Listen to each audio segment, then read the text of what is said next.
several weeks we've been looking at telling old stories. So we've gone back to Adam and Eve and Noah and the ark. We've looked at stories like Abraham and Jacob, and we jumped to Philip in the book of Acts. We talked about David last week in his battle with Goliath. And, you know, in most of those stories, a lot of them are really long stories, and especially the Genesis accounts, when we talk about Abraham or Jacob, like we're talking chapters upon chapters of their life. And so we've had to jump from, you know, scriptures and trying to kind of get snippets of the story in order to understand it. Last week we looked at David, but, you know, David's life, there's so much going on and so much that has to do with what God is doing in his people and leading to Christ. But we just really looked at one little spot where he fights this giant named Goliath, right? And we could talk more about him becoming the king, or dealing with Saul when he was king and wanted to kill David, or when he was king and, you know, and the things that he did, even the great sins that he committed. I mean, there's lots to be told. It's not very often that we get a chance to really tell the story in full. We have to kind of jump around because of time. Today we're going to look at one that is a little bit different. This is out of the book of Ruth. And Ruth is great. It's been called the most beautiful short story in the world.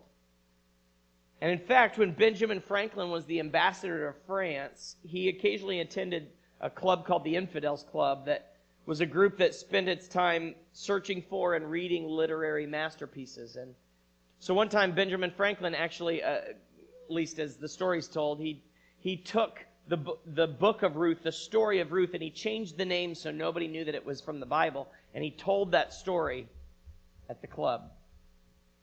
When he finished, the listeners were unanimous in their praise. They said it was one of the most beautiful short stories they had ever heard, and they demanded that he told them where he had run across such a great work of art. And he loved to tell them that it came from the Bible. So Ruth is an interesting story, but one of the neat things about Ruth is it's a short story. So we're going to do kind of the opposite of what we normally do. Normally what happens in this time is we read some out of the Bible, and then I talk about it, or whoever's up here talks about it and tries to give you some insights into what we read. Today we're going to read the whole story, and I'm going to talk very little, because this is a story that we can read together and listen and experience. Now we're going to read it out of not a translation, but a paraphrase called The Message. The Message is a more current English, and and flows in a way that works great for telling the story. So here's what I'm going to invite you to do. It's going to be a little bit different, and we're going to have story time.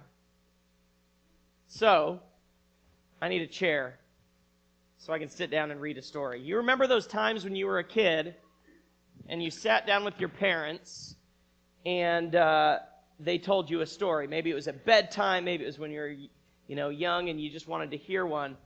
So I want you to take yourself back to that kind of thinking and listen to the story of Ruth. Now that means pay attention to the imagery, the characters, the things that are happening in the story. You can close your eyes, you can listen. Now this isn't a bedtime story, so don't go to sleep.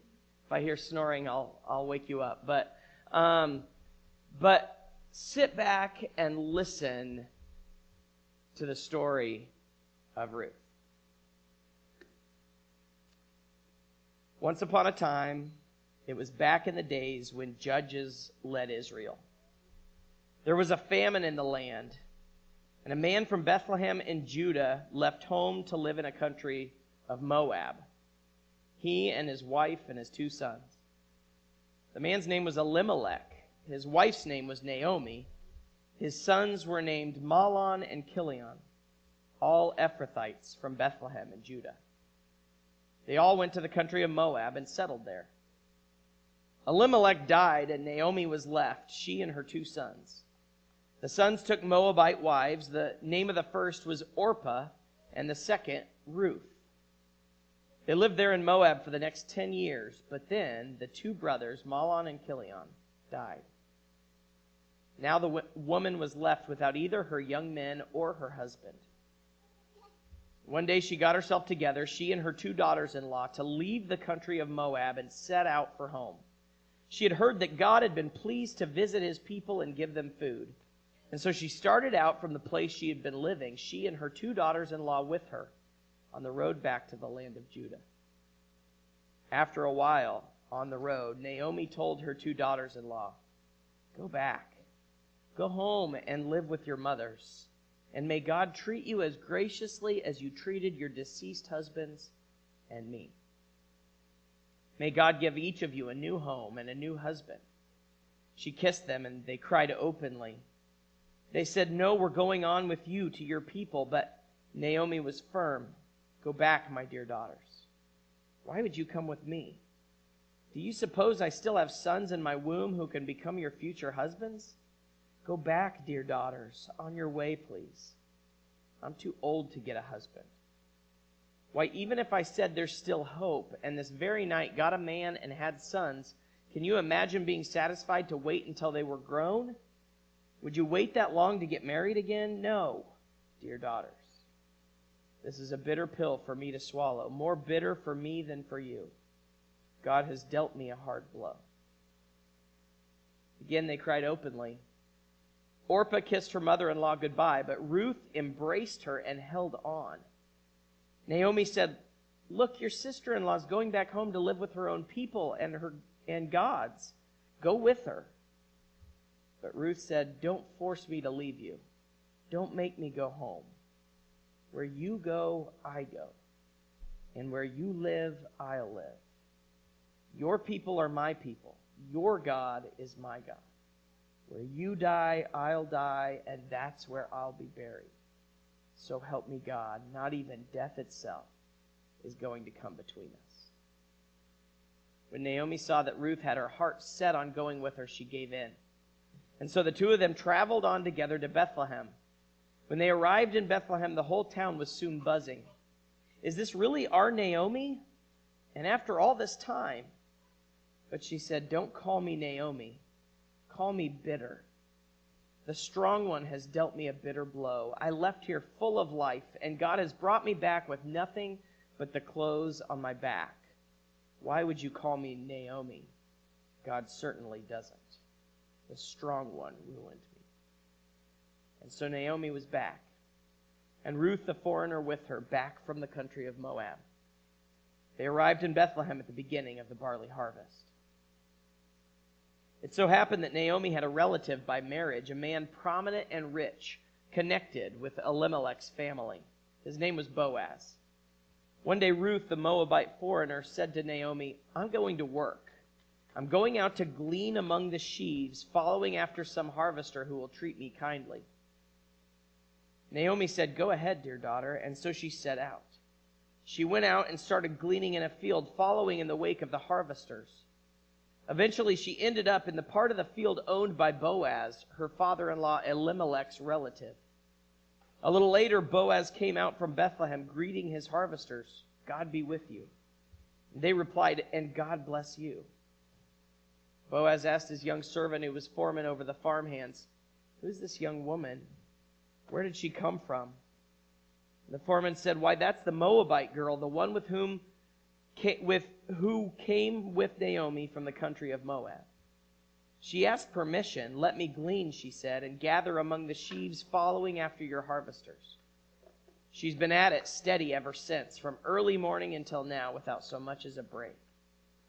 Then Boaz spoke to Ruth, "Listen, my daughter, from now on, don't go to any other field to glean. Stay right here in this one, and stay close to my young women. Watch where they are harvesting and follow them. And don't worry about a thing. I've given orders to my servants not to harass you.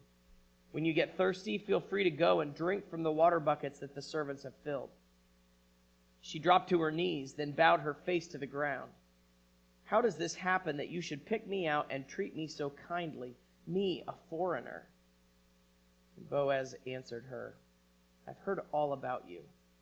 Heard about the way you treated your mother-in-law after the death of her husband, and how you left your father and mother in the land of your birth and have come to live among a bunch of total strangers.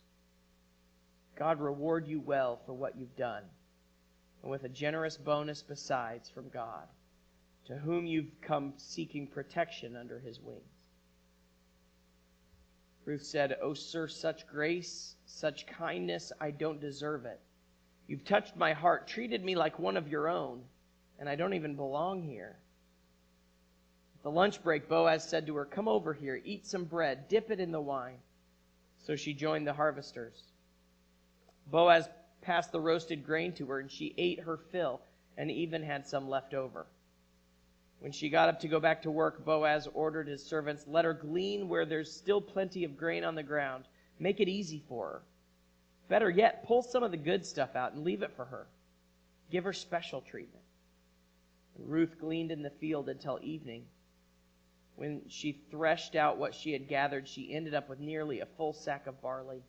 She gathered up her gleanings, went back to town, and showed her mother-in-law the results of her day's work. She also gave her the leftovers from her lunch. Naomi asked her, "So where did you glean today? Whose field? God bless whoever it was who took such good care of you." Ruth told her mother-in-law, "The man with whom I work today, his name is Boaz." Naomi said to her daughter-in-law, "Why, God bless that man. God hasn't quite walked out on us after all. He still loves us in bad times as well as good." Naomi went on, "That man, Ruth, is one of our circle of covenant redeemers, a close relative of ours." Ruth the Moabitess said, "Well, listen to this. He also told me, 'Stick with my workers until my harvesting is finished.'" And Naomi said to Ruth, "That's wonderful, dear daughter. Do that. You'll be safe in the company of his young women. No danger now of being raped in some stranger's field." So Ruth did it. She stuck close to Boaz's young women, gleaning in the fields daily until both the barley and the wheat harvesting were finished. And she continued living with her mother-in-law.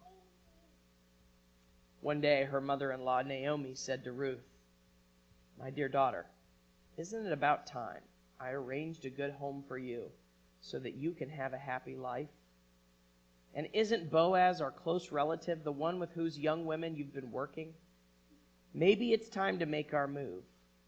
Tonight is the night of Boaz's barley harvest at the threshing floor. Take a bath, put on some perfume, get all dressed up, and go to the threshing floor. But don't let him know you're there until the party is well underway and he's had plenty of food and drink. When you see him slipping off to sleep, watch where he lies down and then go there. Lie at his feet and let him know that you're available to him for marriage. Then wait and see what he does. He'll tell you what to do." Ruth said, "If you say so, I'll do it, just as you've told me." She went down to the threshing floor and she put her mother-in-law's plan into action.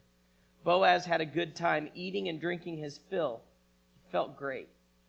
Then he went off to get some sleep, lying it down at the end of a stack of barley. Ruth quietly followed. She laid down to signal her availability for marriage. In the middle of the night, the man was suddenly startled and sat up. Surprised, this woman asleep at his feet. He said, "And who are you?" She said, "I'm Ruth, your maiden. Take me under your protecting wing. You're my close relative, you know, in the circle of covenant redeemers. You do have the right to marry me."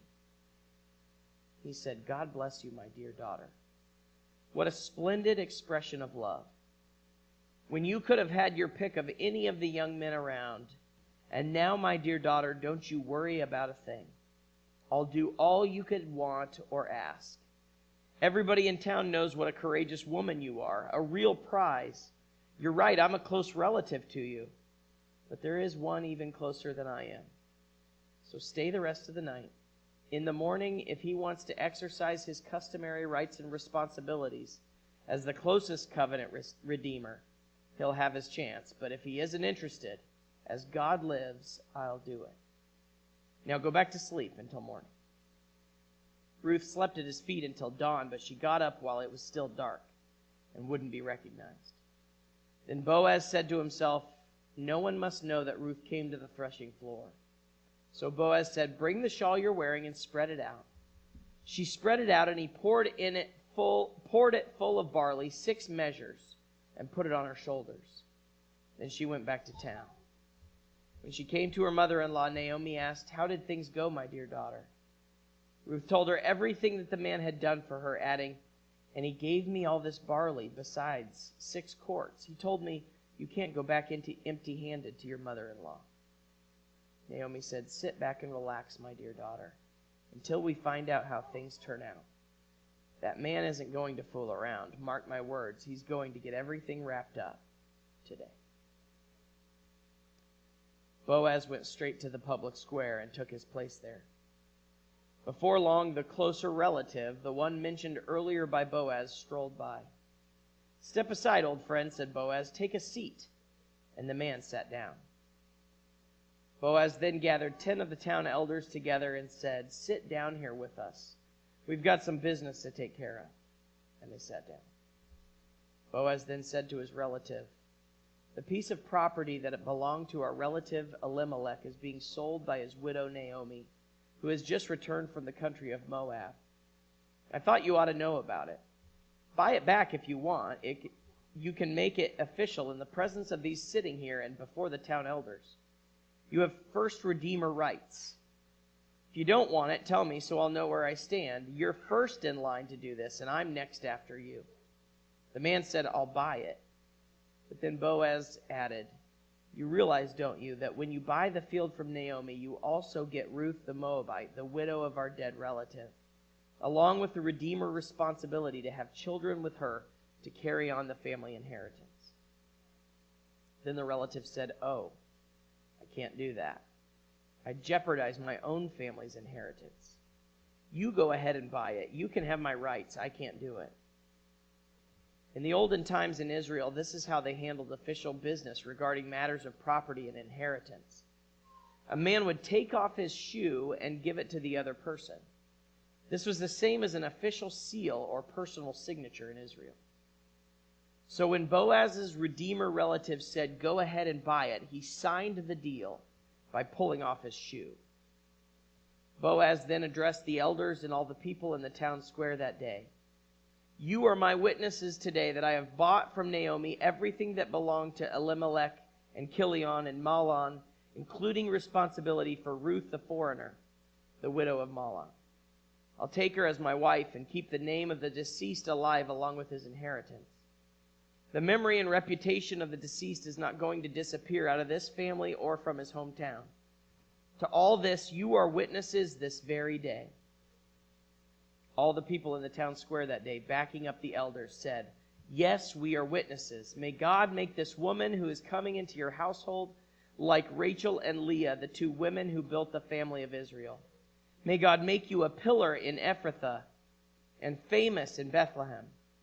With the children God gives you from this young woman, may your family rival the family of Perez, the son Tamar bore to Judah." So Boaz married Ruth. She became his wife. And by God's grace, she conceived and had a son. The town women said to Naomi, "Blessed be God. He didn't leave you without family to carry on your life. May this baby grow up to be famous in Israel. He'll make you young again. He'll take care of you in old age. And this daughter-in-law who has brought him into the world and loves you so much, why, she's worth more to you than 7 sons."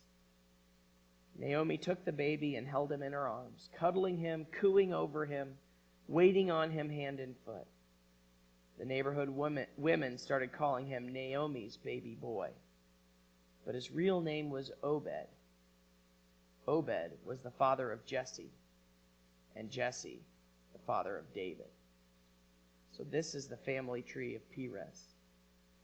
Perez had Hezron. Hezron had Ram.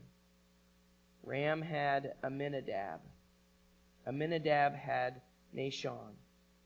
Nahshon had Salmon. Salmon had Boaz. Boaz had Obed. Obed had Jesse. And Jesse had David.